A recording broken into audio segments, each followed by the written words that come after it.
தற்போதைய அண்மை செய்தியை பார்த்துக் கொண்டிருக்கிறோம். பாஜக கூட்டணியில் தற்போது நேரடியாக பாரதிய ஜனதா கட்சி எத்தனை தொகுதிகளில் களம் காண்கிறது என்கிற கேள்வி எழுந்திருக்கிறது. பாட்டாளி மக்கள் கட்சிக்கு 10 தொகுதிகள், அமமுகவுக்கு 2, புதிய நீதி கட்சி, ஜான் பாண்டியன் உள்ளிட்ட பலருக்கும் தொகுதி ஒதுக்கீடு செய்யப்பட்டிருக்கக்கூடிய நிலையில் நேரடியாக பாஜக களம் காணக்கூடிய தொகுதிகள் என்னென்ன என்கிற கேள்வி எழுந்திருக்கிறது. தொடர்பான கூடுதல் விவரங்களோடு இணைகிறார் சிறப்பு செய்தியாளர் சுபாஷ். தற்போது இன்னும் தமாக ஓபிஎஸ்க்கான இடங்கள் ஒதுக்கிடுவதில் ஒரு இழுபறியான நிலை நீடித்துக் கொண்டிருக்கிறது. அதே நேரத்தில் பாஜக நேரடியா எத்தனை தொகுதிகளில் போட்டியிட போறாங்க?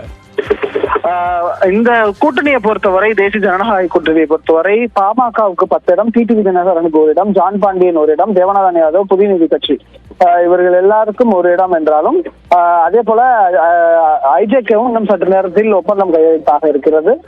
இன்னும் பாமக, தமிழ் மாநில காங்கிரஸ் மற்றும் ஓ பன்னீர்செல்வத்தினுடைய அதிமுக தொண்டர் உரிமை மீட்பு குழு அவங்களும் இன்னும் முடிவெடுக்காம இன்னைக்கு அது இழுபறியிலேயே இருக்கிறது.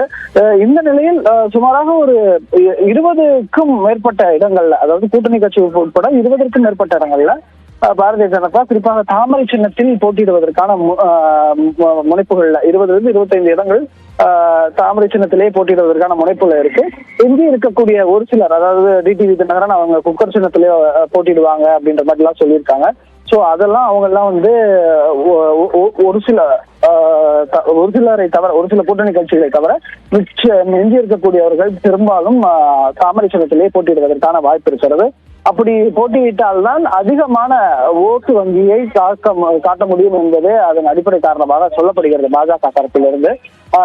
இன்று இரவு பெரும்பாலும் இந்த கூட்டணி பேச்சுவார்த்தைகள் எல்லாம் நிறைவடைந்த பிறகு பாஜக மாநில நிர்வாகிகளோட ஆலோசனை கூட்டத்துக்கு பின்னர் டெல்லி செல்வதற்கான திட்டமிடல்களும் இருக்கு. அதை குறித்து அடுத்தடுத்த டெவலப்மெண்ட்ஸ் நம்ம பார்க்க வேண்டியது இருக்கு. பாலாஜி, நன்றி சுபாஷ், விரிவான விவரங்களுக்கு.